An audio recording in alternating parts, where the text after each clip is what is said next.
Shabbat Shalom, bienvenidos al nuevo estudio de nuestra comunidad Benei Adon Olam. Hoy estudiamos Parashat Kitetse.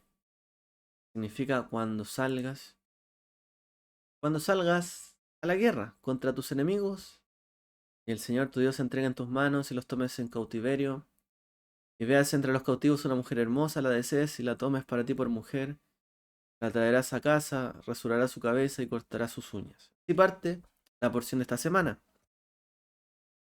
Algo muy duro, ¿cierto? Un episodio difícil, no siempre hay guerra, y cuando hay guerra es algo terrible, y cuando hay cautivos es algo terrible.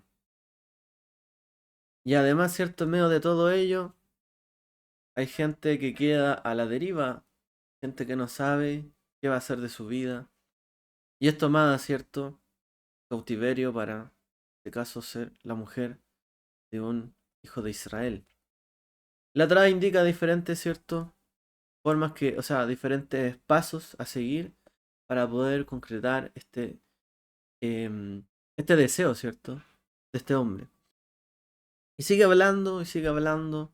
Cuando un hombre tenga dos mujeres, a uno la ama, a otra no la ame tanto, sea aborrecida, será equitativo.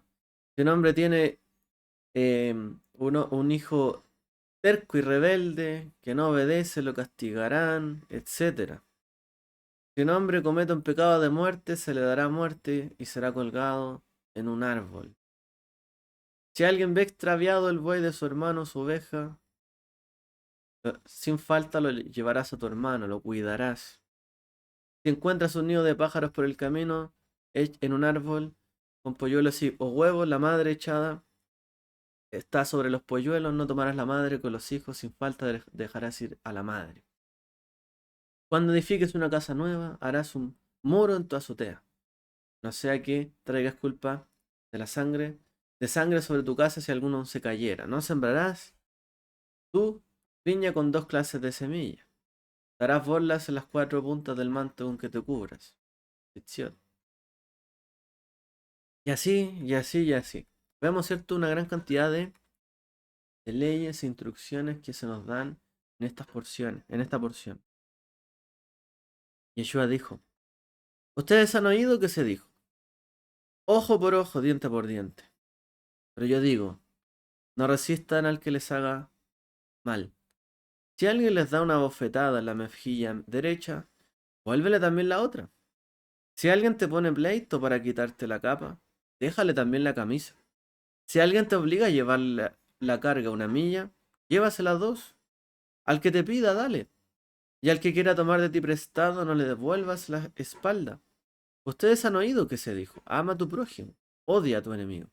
Pero yo digo, amen a sus enemigos y oren por quienes los persiguen, para que sean hijos de su Padre que está en los cielos.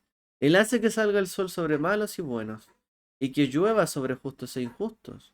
Y ustedes aman solamente a quienes los aman. ¿Qué recompensa recibirán? ¿Acaso no hacen eso hasta los recaudadores de impuestos? ¿Y si saludan a sus hermanos solamente?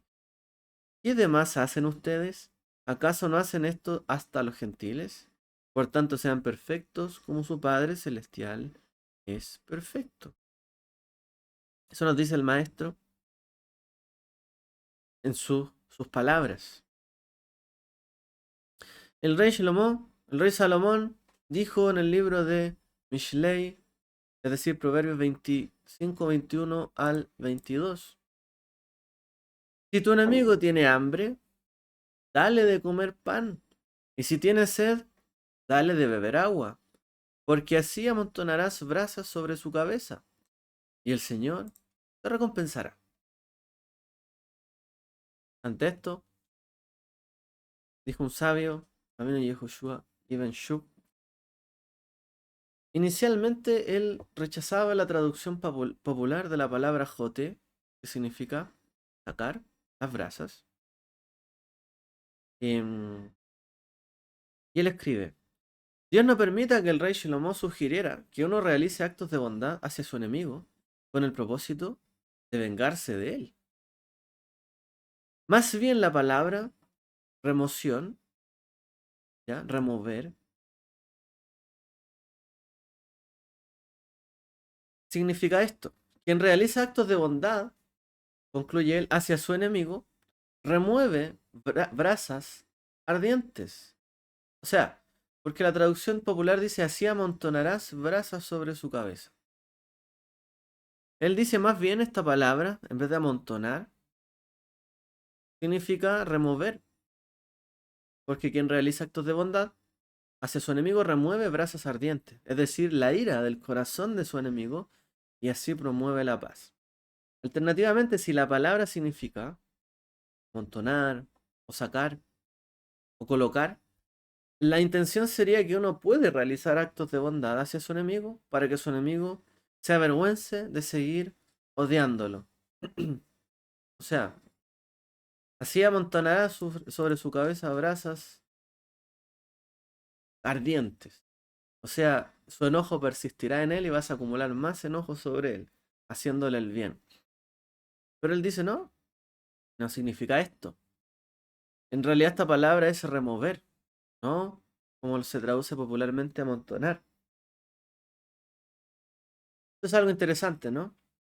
Realmente cuando uno tiene un enemigo, cuando uno tiene a alguien que lo odia, etcétera, y uno quiere hacer algo bueno sobre estas personas, siempre termina acumulando más odio o haciéndolo todavía mayor. Porque esa persona en realidad no quiere tratar con uno y uno va y le hace el bien. Entonces no se entiende. En realidad hay una distancia, ¿no? Es un enemigo. Yo en mi trinchera, tú en la tuya. ¿Por qué me ofreces algo a mí?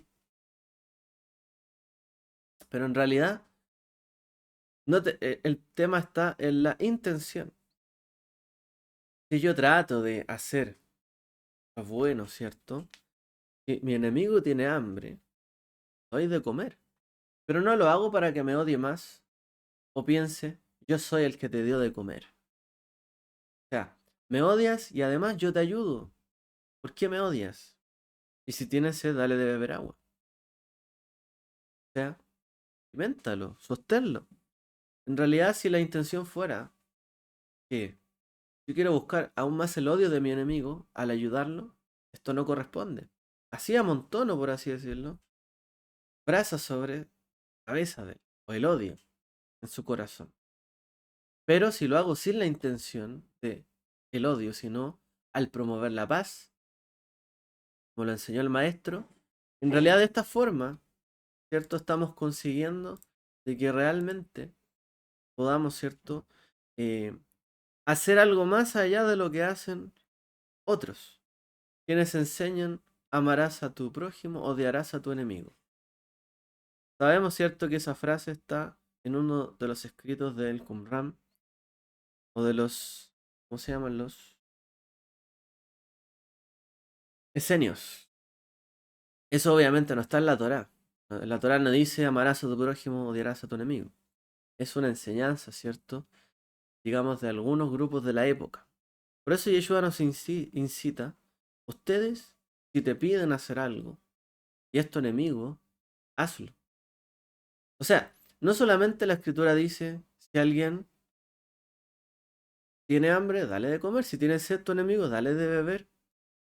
Yeshua va un poco más allá y dice, si te pide algo, porque si yo veo a mi enemigo con hambre y sed y está moribundo, le doy de comer. Pero si no está moribundo, es mi enemigo y además me está exigiendo algo, va un poco más allá lo que dice el maestro. Si te da una bofetada en la mejilla con la otra, como lo dijo cierto Jeremías en el libro de Lamentaciones, es mejor poner la otra mejilla y asumir el destino y el designio del cielo. O sea, no te resistas, no resistan al que les haga mal. O sea, ustedes, dentro de ustedes, no alimenten, por así decirlo, esas brasas de fuego. Ponle también la otra mejilla. Si te ponen pleito y te quiere quitar algo, dale también la camisa, dice. Si te pide, dale. Si te dice llévame esto, llévase los dos. Pero tú en tu corazón, en el fondo, estás diciendo, no resistas en tu corazón. Como aquel que está haciendo que permanezca un fuego constantemente ardiendo y le echa brasas. y le va echando más leña al fuego. No resistas para alimentar eso en tu corazón. Cede, ama a tu prójimo, ama a tu enemigo, ora por quien te persigue, para que seas hijo de tu Padre que está en los cielos. Él hace salir el sol para buenos y malos, para justos e injustos. Esto es lo que marca la diferencia, enseña el maestro. Entonces, esta porción de hecho se trata en gran parte de situaciones similares a esta. El maestro nos dice, no alimentes en tu corazón esas brasas, no resistas para que permanezca ese fuego ahí. En vez de dejarlo sobre ti, dice, y podríamos interpretarlo así también, amontónalos sobre tu enemigo. Tú no te quedes con ese fuego aquí, como de odio en tu corazón. Si alguien te pide, y así ese fuego que estaba en ti quizá, o ese odio, cae o queda sobre él. Pero si lo haces bien y con una buena intención, podrías aplacar la ira de tu enemigo. Podría resultar esto en algo bueno y positivo. De hecho, piensen simplemente en el caso de la mujer cautiva. Esa mujer odiaba a los hijos de Israel, ¿por qué? Porque mataron a su familia, les quitaron sus tierras, le arruinó su vida y su futuro, y simplemente le quitaron todo lo que tenía y todo lo que le rodeaba. Todo, absolutamente todo. ¿Qué puede pasar con una mujer así? Odiar a esa persona para siempre. Entonces, ¿qué dice la Torá? Permite que viva su duelo. Permite que escandalosamente, quizás, por así decirlo, viva su duelo. Claro, ok, si la vas a llevar, deja que te quite todo, que pareciera casi despreciable para ti, pero que ella viva su luto y pase su proceso. Y en el fondo, por todo lo que le agraviaste, no la podrás después despedir de tu casa. Es que no llega a agradarte. Y también está diciendo sobre eso, o sea, si ella tiene también un fuego, unas brasas en su interior de odio, permite que recaigan sobre ti. Comparte con ella cierto de sufrimiento. Te agradaba tanto, bueno, que se quite todo eso a ver si le agradas de verdad.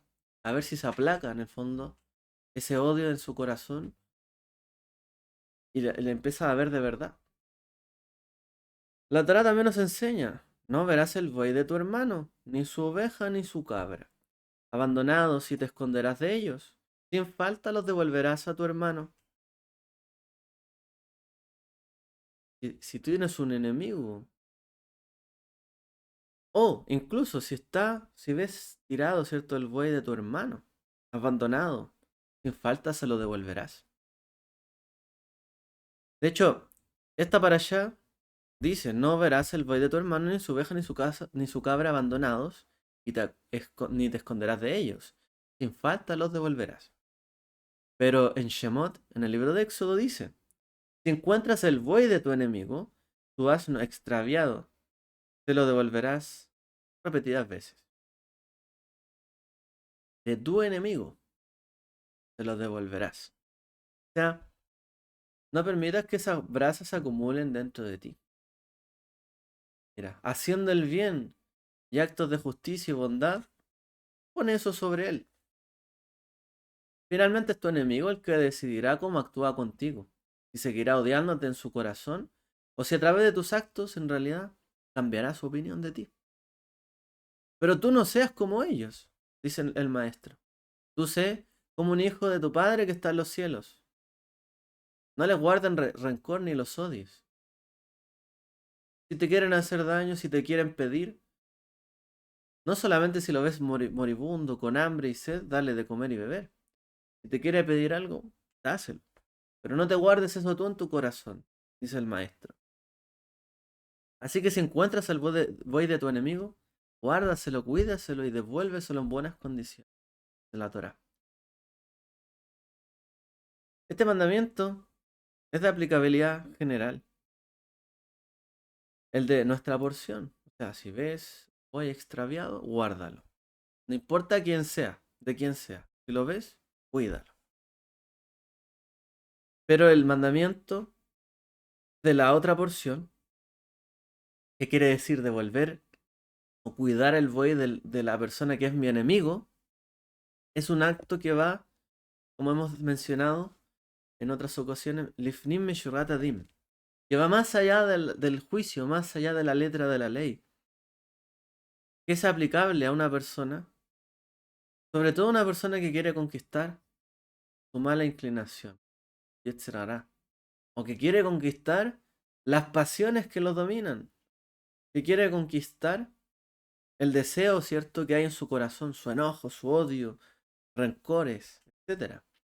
Alguien que quiere, ¿cierto?, realmente en su corazón conquistar esas pasiones, pues tiene que actuar de esta forma, más allá de lo que debería, inclusive. Porque si no, nunca va a quitar esas brasas de su... Mejor ponla sobre tu enemigo, por así decirlo. Hazle el bien, devuélvele con actos, pero de bondad. Si tu enemigo te quiere dejar sin comida y tiene hambre, dale de comer, dale de beber. Yeshua dijo, ponle otra mejilla, llévale la carga, haz algo más, si te pide, dale. Este enemigo del que se habla aquí podría ser o podría tratarse de una persona que uno odie por su mala forma de actuar. Porque en este contexto, ¿quién es el enemigo? Iban a vivir ellos en una tierra apartada, iban a sacar, ¿cierto?, de esa tierra a todos sus enemigos. ¿Por qué está hablando de un enemigo? Uno podría preguntarse, ¿qué enemigo se trata? Porque ya no iban a estar los cananeos, etcétera, ¿cierto? En esa tierra iban a estar ellos. Entonces, ¿cuál sería su enemigo? Bueno, este enemigo podría tratarse de quién? Una persona del pueblo que se conduzca de una forma perversa o mala. En el fondo, que de todo este listado de mandamientos, él haya hecho lo malo, haya despreciado a la mujer que tomó cautiva, por ejemplo.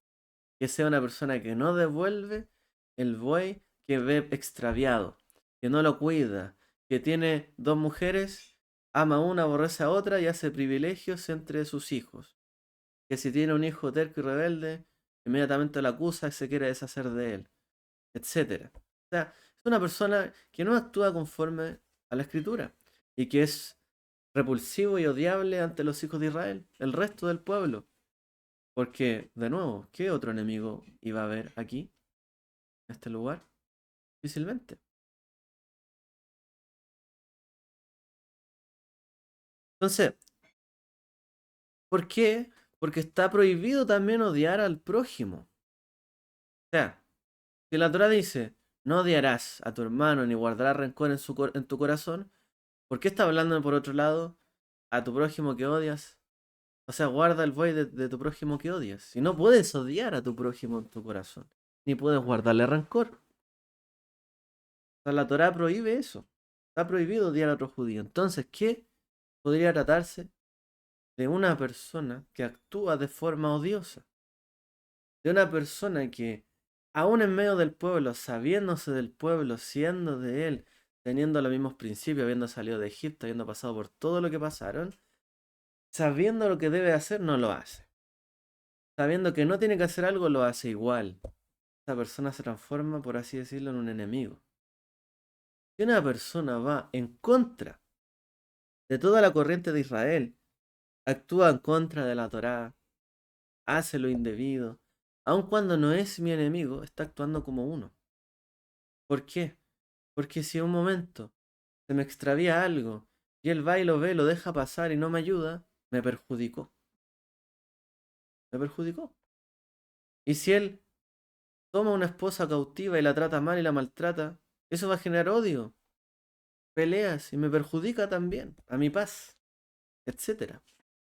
Una persona que no actúa conforme a la Torá y que va en contra de la dirección del resto del pueblo y que actúa de forma odiosa y rencorosa, está perjudicando al pueblo. Este es el problema. Porque sabemos que el Eterno no desprecia por completo a una persona malvada, ni la aborrece. Por algo el Mesías nos dice esto. Existe una mitzvah de ayudarlo, ya que uno debe, y este es un principio que enseñan los sabios, y se dice así: uno debe tratar de ser más religioso que Dios mismo. O sea, si la Biblia dice, harás esto y esto otro, y a mí me parece que muchas veces tengo que hacer algo un poquito más allá, Lifnimi Shurat Adin, tengo que ir un poquito más allá, bueno, tratemos de hacerlo. Tratemos de hacer un bien un poquito más allá. Muchas veces esto nos puede servir, no, quizá obviamente no en todas circunstancias, pero estamos hablando de alguien cercano, alguien del pueblo, alguien que está ahí. Si yo puedo hacer algo por ayudarlo, como dice la Torá, aunque la Torá prohíbe odiar en tu corazón y tener rencor de alguien, bueno, y aún así es tu enemigo y lo odias, bueno, hazle el bien, igualmente. ¿Ok?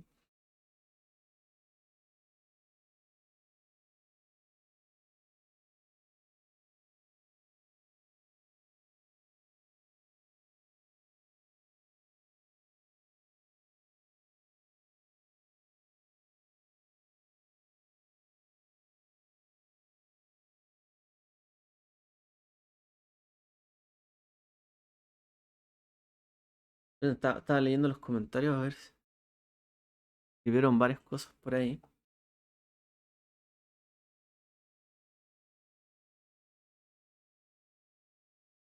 Em, Nos vamos a salir del tema, quizás después podemos comentar ahí. Bueno, así también la Torah menciona, si tienes y harás una azotea cerca, o sea, perdón, una cerca en tu azotea, dice la escritura, para que no derrames sangre en tu casa si alguien cayera sobre ella. O sea, alguien que va a esa azotea y se cae, se llama caído. ¿Por qué se llama caído? Preguntan algunos, o Rashi. Dice porque quizás esta persona merecía caer, morir por algún crimen que hubiese cometido. Mira, él dice, mira, quizás de repente alguien que sufre algún accidente o pasa algo porque era un caído o merecía quizás caer. Sin embargo, hacer una cerca alrededor del techo significa que uno no sea agente o no promocione alguna desgracia por un descuido, ¿cierto?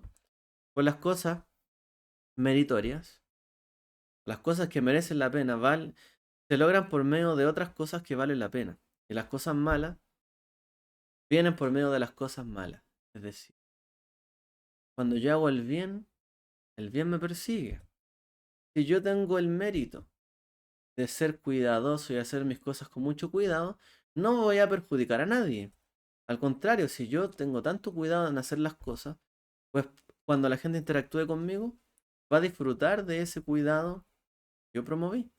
Pero si yo soy una persona descuidada y hago las cosas mal y alguien sufre porque yo hice algo mal y resulta que, por ejemplo, yo soy un carpintero e hice una silla mala, pésima, de pésima calidad y se la vendo a alguien y esa persona se cae y se rompe quizás algo o se dobla el tobillo o lo que sea. Bueno, las cosas malas vienen por las cosas mal hechas y las cosas buenas vienen por las cosas bien hechas. Si tú tienes un techo y le pones un cerco, entonces estás promoviendo las cosas buenas. Exacto, tienes que tener cuidado para que alguien no tenga un accidente, o sea, prevé esas cosas. Haz algo bueno y hazlo mejor todavía para que nadie caiga en algo malo, sino que disfruten aquello. Pero si uno es descuidado y hace las cosas mal, y la gente sufre accidentes por haber hecho algo mal, hay una consecuencia. Así que este es un principio también. Las cosas bien hechas producen bienestar. Las cosas mal hechas producen malestar. Pensemos en cualquier cosa, finalmente es así. Cuando usted va a un servicio público y la atención es mala, No importa toda la millonada de dinero, millonada de dinero que se gaste en algo público, si está mal hecho, todo el mundo va a reclamar. Pero si las cosas están bien hechas, están bien pensadas, están bien ejecutadas, la gente disfruta de ellas. Este es el mismo caso del cerco, finalmente. Tienes una casa, hazla bien. Si vas a ofrecerle a alguien sentarse, bueno, ofrécele una buena silla. Si vas a decirle, suba al techo, descansa ahí. Porque eso pasaba antes, ¿no? Antes subía al techo a veces a descansar. Bueno, imagínense, alguien de repente hasta de la cama se cae. Si lo vas a dejar dormir en tu techo y se va a caer del techo, si va y se va a firmar de la baranda para mirar hacia abajo y se va a caer la baranda y él, mal hecho esto. Entonces, de ahí es cierto que uno tiene que procurar hacer bien las cosas para que la gente disfrute. Todo lo meritorio viene por hacer las cosas con mérito. Y las cosas que no tienen mérito y están mal hechas producen accidentes. Por eso, cierto, en la ley, cuando se produce un accidente, alguien tiene que haber estado vigilando a que algo así no pasara. Yo que trabajo también en una empresa de grupo de constructoras, muchas veces veo pasar ahí alguna demanda de alguna obra en particular. ¿Por qué? Porque claro, hubo un accidente.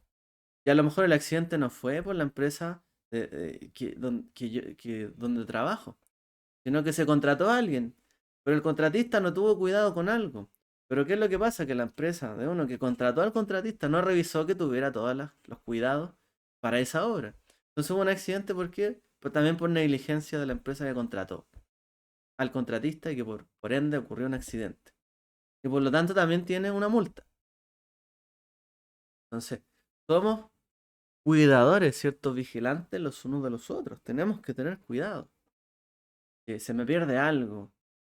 Si veo algo que está peligrando. Bueno, alguien tiene que haber visto esta situación y haber revisado que las cosas se hicieran bien. Entonces, este es el principio de la Torá. A las cosas meritorias vienen. Mérito. Debemos aprender de esto. Que sin importar lo que le pueda suceder a una persona, además, tenemos que estudiar por qué o determinar por qué pasaron estas cosas. ¿Por qué el Eterno permitió esto? La mujer cautiva, ¿por qué el Eterno permitió? ¿Por qué Dios permitiría que me ocurriera esto? ¿Por qué pasaría tal cosa? ¿Por qué ultrajaron a una persona? ¿Por qué a una persona se le extravió algo? ¿Por qué hay tanto odio en la familia? ¿Por qué un hijo rebelde? ¿Por qué esto? ¿Por qué esto otro? En realidad uno debiese pensar también por qué pasan las cosas. Sin importar lo que a uno le suceda. A veces pasa un accidente que nadie fue capaz de prever. Nadie. Y todos quedamos para adentro, como se dice. Con un sentimiento vacío. ¿Por qué pasó esto? Bueno, sin importar lo que acontezca, uno debiese reflexionar sobre por qué el Eterno permitió o determinó que las cosas ocurrieran así. Cada desgracia, sea grande, pequeña, es un mensaje del Eterno. Es alguna señal de nuestro Padre que está en los cielos.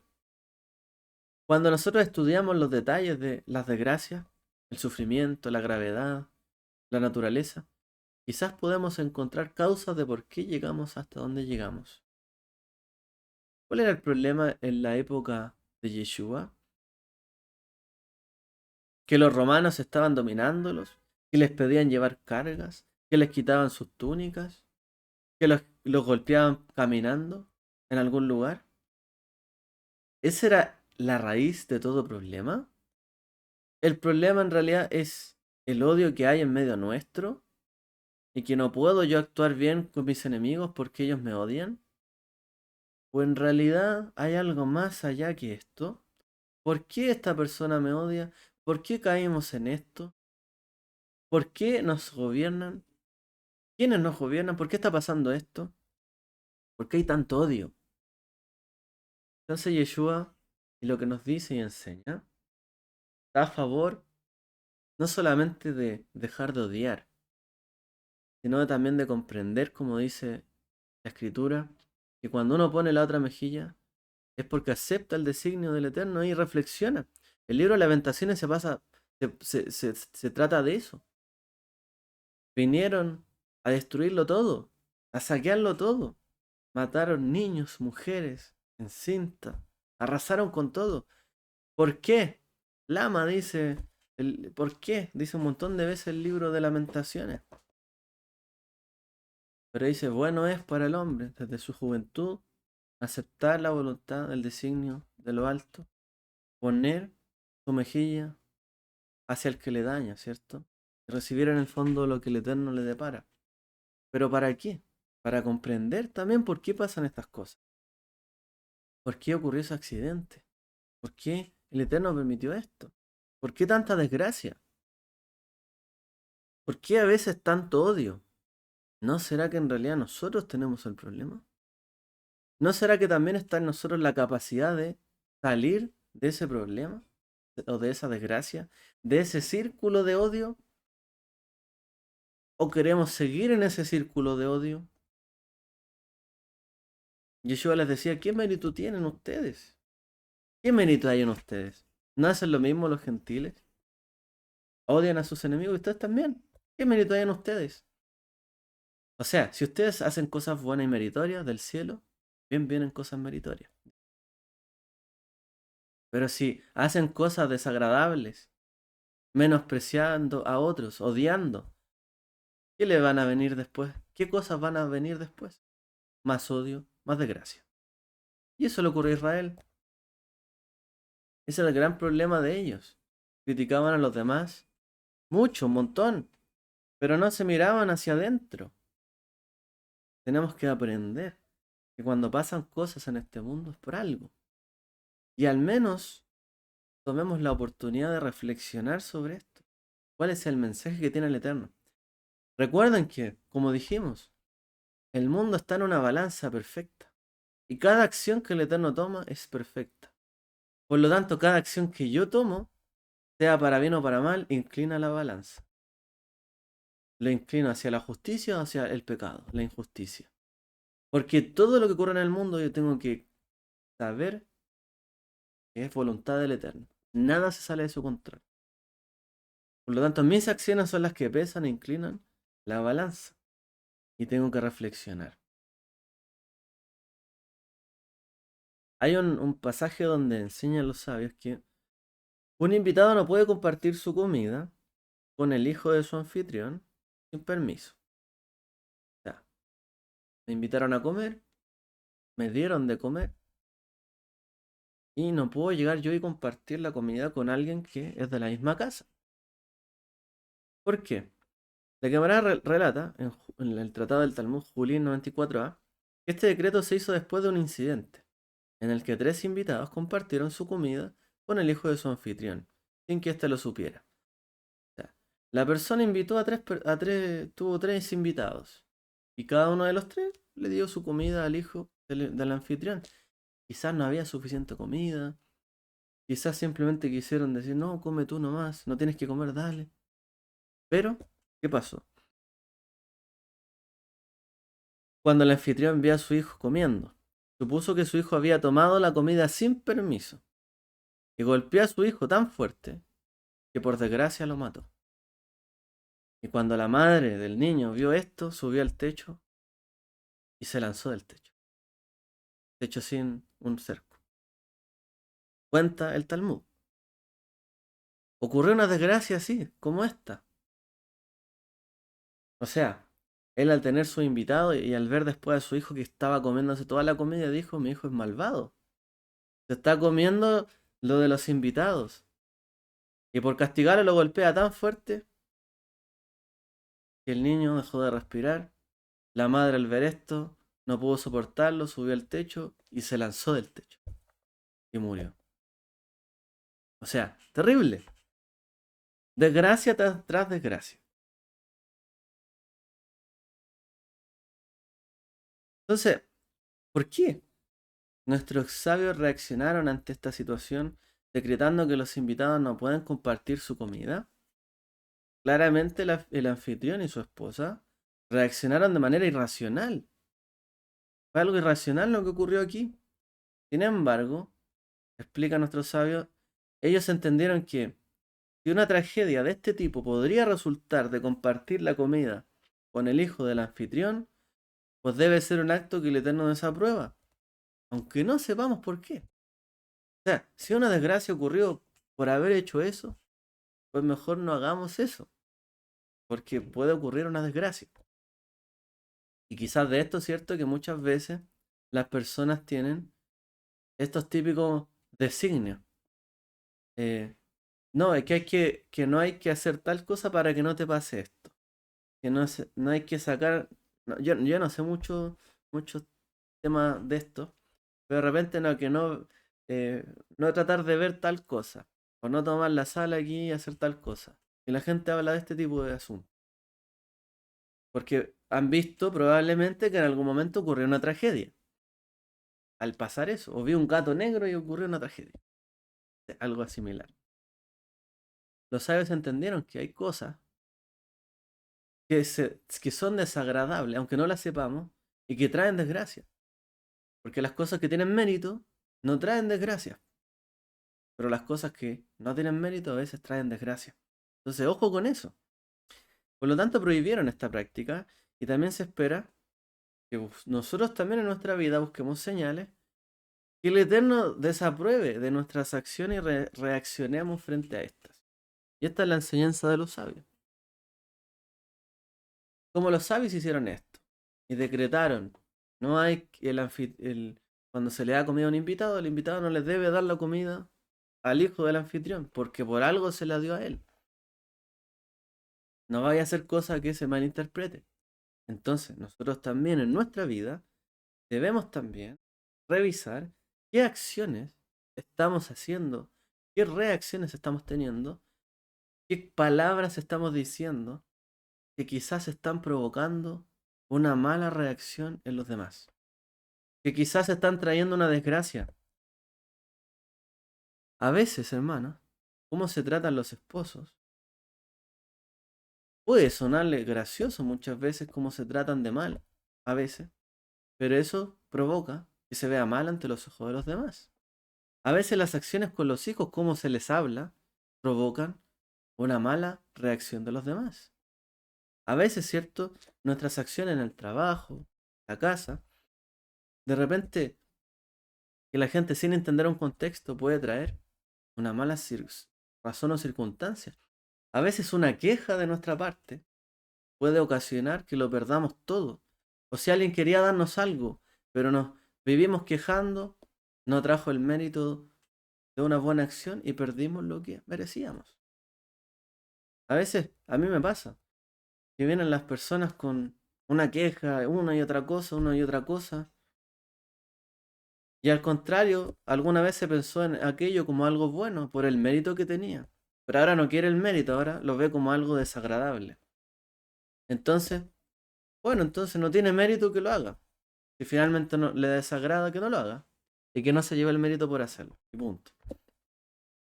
Y las cosas en la vida muchas veces no nos damos cuenta. Entonces uno debiese revisar estas señales en su propia vida. Quizás cómo estoy actuando, cómo estoy tratando al otro, cómo estoy reaccionando, cómo estoy interpretando cuando la gente me habla. Quizás reacciono muy violentamente, muy rápidamente. Quizás tengo que pensar un poco más. Porque si en realidad siempre vivo teniendo problemas con los otros, ¿no será que no es que el problema sea de los demás, es que yo no hago mérito para que me traten bien? O sea, yo no tengo mérito con mis palabras, porque hablo mal, cuando me dicen algo soy pesado, no tomo para bien las cosas que me dicen, quizás yo no tengo mérito y por eso no me vienen cosas buenas. Quizás soy yo el que está faltando. Y esto es el mensaje del maestro también para su generación. Olvídense de odiar a sus enemigos. Olvídense. Al contrario, cedan. ¿Por qué mejor no se examinan ustedes? Sepulcros blanqueados, les decía alguno. Y a la generación le decía, ustedes me siguen solo por la comida y la bebida, por los panes y los peces. En realidad ni siquiera vienen a escuchar mis palabras. No me sigan si van a andar así. ¿De qué mérito hay? Llenarme de gente que me siga, dice el maestro. ¿Qué mérito tiene eso si en realidad vienen por los panes y los peces? ¿Quién de verdad viene para querer escuchar la palabra de Dios y cambiar su vida? ¿Quién realmente está buscando en su vida las señales como estas?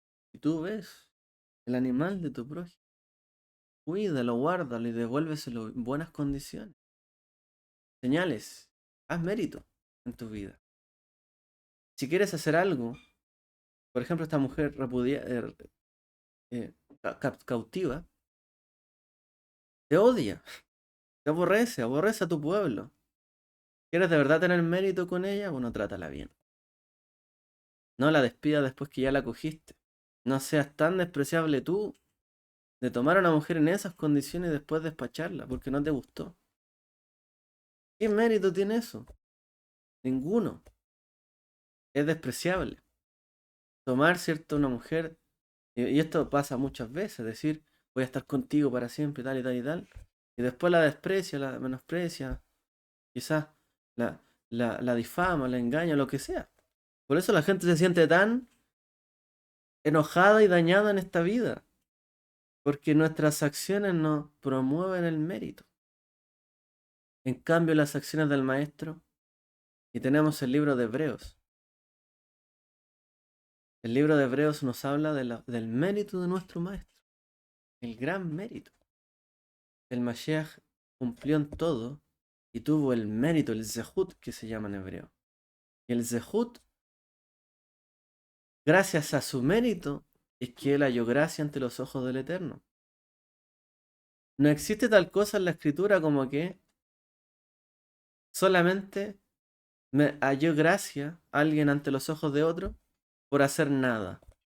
Es el mérito por el cual nosotros hacemos lo bueno, por el cual es hallado en gracia ante los ojos de los demás. Y Noé halló gracia ante los ojos del Eterno. Joseph halló gracia ante los ojos, ¿cierto? ¿Quiénes le presidían? Ante el faraón. Panadero. También halló gracia. Y Joseph ante el panadero. Y Moshe halló gracia ante los ojos del Eterno. Aarón también. Nuestros padres hallaron gracia ante los ojos de él. ¿Por qué? Por su mérito. El Zehut. No es por gracia simplemente. La gracia viene a raíz del mérito. También existe, ya lo hemos hablado, ¿cierto? La bondad que va más allá de la letra de la ley. Y también habla de esto la parashá. No solamente la Torah dice, cuida al buey que se perdió en el camino, de tu vecino, dice el de tu enemigo también. Tienes que ir más allá. Y aunque no lo merecíamos, el Eterno nos dio su gracia. Pero eso no quiere decir que Él jamás vaya a esperar de nosotros que tengamos un mérito, porque el Mesías alcanzó su altura gracias al mérito que tuvo Él. Fue el mérito el que le dio, ¿cierto?, al Mashiach, el no haber pecado, el no haber hecho, ¿cierto?, lo indebido, fue el mérito, el que lo acercó, ¿cierto?, a la voluntad del Padre. Y este es el libro, ¿cierto?, de lo que se trata, el libro de Hebreos el ministerio del Mesías. Él fue el resplandor de la gloria. Mira, fíjense en lo siguiente. Dios, habiendo hablado mucho tiempo, muchas ocasiones, de muchas maneras, a los padres por los profetas, en estos tiempos nos ha hablado a través del Hijo, quien constituyó heredero de todas las cosas, por medio de quien hizo también el universo. Y dice, Él es el resplandor de su gloria. O sea, es como Él. La expresión exacta de su naturaleza. Es decir, es como Dios, como Él. Sostiene todas las cosas por la palabra de su poder. También su palabra tiene poder como la de Dios. Y después de llevar a cabo la purificación de los pecados, sentó a la diestra, en las alturas, etc. El Mesías, ¿cierto? Tiene todo el mérito de haber hecho la voluntad del Creador. Y lo voy a conectar con un último punto. Si un hombre comete un delito cuya sentencia es la muerte, será condenado a muerte y lo colgarás en un madero. Una de las 4 penas capitales de la Torá era la esquilá, que era la lapidación. Una persona después de ser ejecutada, haber cometido un pecado capital, iba a ser colgado públicamente para que todos lo vieran, se avergonzaran de lo que esta persona ejecutó. Sin embargo, la Torá dice, no lo dejará, ¿cierto? Ahí, al atardecer, por mucho tiempo. Deberás ser enterrado en ese día, porque es una vergüenza dejarlo ahí.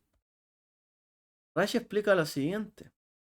Es una vergüenza para Dios que un ser humano sea colgado, porque el hombre fue creado a imagen de Dios. Y como el pueblo de Israel es llamado hijo de Dios, la vergüenza es aún mayor. Por lo tanto, este cuerpo debe ser bajado ese día antes del atardecer. Luego, Rashi, cierto, da esta explicación. Y luego da un mashal, una parábola, como decía. Y él dice, esto es comparable a dos hijos que son idénticos, dos gemelos idénticos. Cuando un hermano de ellos asciende de rango y eventualmente se convirtió en rey. Uno de estos gemelos fue un rey. Y el otro hermano se dedicó a una vida delictiva. Finalmente, después de tanto mal andar, fue atrapado y fue ahorcado.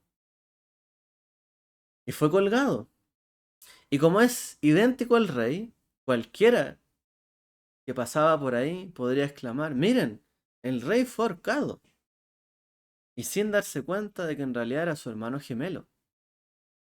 Y Rashi, mencionar esta parábola, explica que por esta razón es que la Torá nos deja que un cuerpo sea colgado demasiado tiempo, ya que la persona es hecha imagen del Eterno, de Dios. Shem. Y es una vergüenza para Shem dejar a su semejanza en un madero colgando. Pese a esta explicación, que tiene su sentido, igual es difícil.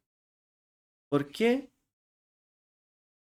¿Por qué una persona que pase delante de un ser humano que esté colgado, como el Mesías fue colgado, podría confundirlo con Dios? De hecho, ¿qué es lo que significa que alguien fuera colgado? Que no tuvo mérito, que al contrario hizo todo lo malo. Y por su poco mérito o sus acciones malvadas fue colgado. Eso es lo que simboliza. Entonces, ¿por qué uno confundiría a alguien que está colgado con Dios mismo? Si en realidad es todo lo contrario a la voluntad de Dios y por eso fue colgado. Esto parece absurdo. Nadie confundiría a ese hombre con Dios. Dios creó los cielos y la tierra. El hombre apenas puede sobrevivir el día a día. Él es eterno, nosotros no. ¿Cierto? El hombre se acuesta a dormir sin saber si despertará, el eterno no. No duerme ni descansa y siempre es el mismo. ¿Cómo alguien puede confundir a esta persona con el creador? Si uno tomara, ¿cierto? Si uno fuera, por ejemplo, a un lugar turístico, voy a la Torre Eiffel, y voy haciendo y subo la Torre Eiffel, ¿qué me voy a encontrar? Que están vendiendo Torres Eiffel chiquititas por toda la ciudad de París. Son réplicas. Una réplica no es el original, pero nos recuerda al original. Y es cierto que si bien es una miniatura, nadie la va a confundir con el original. Pero lleva de alguna forma u otra la reminiscencia, el recuerdo del original. Por otra parte, pongamos otro ejemplo. La bandera. Ahora que estamos en fiestas patrias y se iza la bandera. La bandera es un trozo de tela, pero ese trozo de tela recuerda a un país en particular. Representa a la nación en sí misma. Es la representación por excelencia de un país. Pero la bandera no puede tocar el suelo, porque si toca el suelo, se consideraría una afrenta. al pueblo que representa. Unas- una bandera tirada en el suelo. O lo que hacen los enemigos de Israel, quemando una bandera de una nación. Haciéndole de todo a la bandera. De este mismo modo, si un trono de un rey no es más que un asiento donde se sienta el rey. Pero ¿qué es lo que pasa con el trono? Es la distinción y la nobleza del rey. Habla de la grandeza de este rey. Y no es simplemente un asiento. Es donde se sienta el rey. Donde se le honra al rey, no es cualquier asiento, el trono. De esta misma forma, la Torá nos enseña que una persona, nosotros somos una réplica del Creador. Somos incluso una representación de Él. Y sería, y esto es un gran cambio o una forma que revolucionó, ¿cierto?, la escritura al ver la imagen de la persona.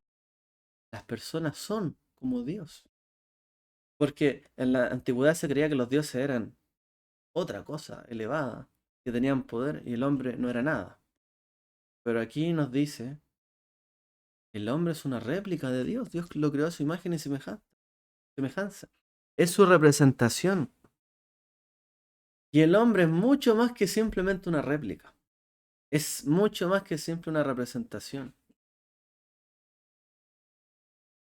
Está en una categoría diferente al compararse con Dios. Yo puedo decir que esta es la réplica de la Torre Eiffel, pero decir que alguien es la réplica de Dios es otra cosa. No es cualquier cosa, es algo más elevado. Somos, en el fondo, algo mucho más elevado. Y como algo mucho más elevado, para no alargarme muchísimo más, es que el maestro nos enseñó cómo tenemos que actuar. Dice, amen a sus enemigos, oren por quienes los persiguen para que sean hijos de su Padre que está en los cielos. Tenemos que ser como nuestro Padre que está en los cielos porque lo representamos a Él, lo simbolizamos. El Mesías, pese a hacer todo esto, fue colgado y fue expuesto, ¿cierto?, a vergüenza.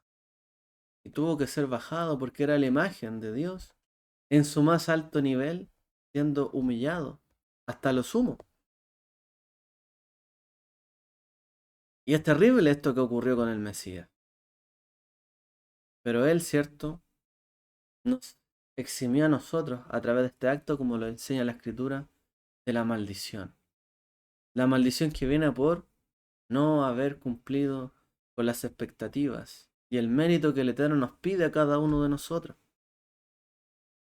La Escritura dice, maldito el que es colgado en un madero, para que en el Mesías Yeshua la bendición de Abraham alcanzase incluso a los gentiles, a fin de que por la fe recibiésemos la promesa del Espíritu. En él no se halló ni maldad ni hubo engaño en su boca. Predicamos al Mesías crucificado. Para los judíos es simplemente esto un motivo de tropiezo, dice Corintio, pero para los gentiles es una locura.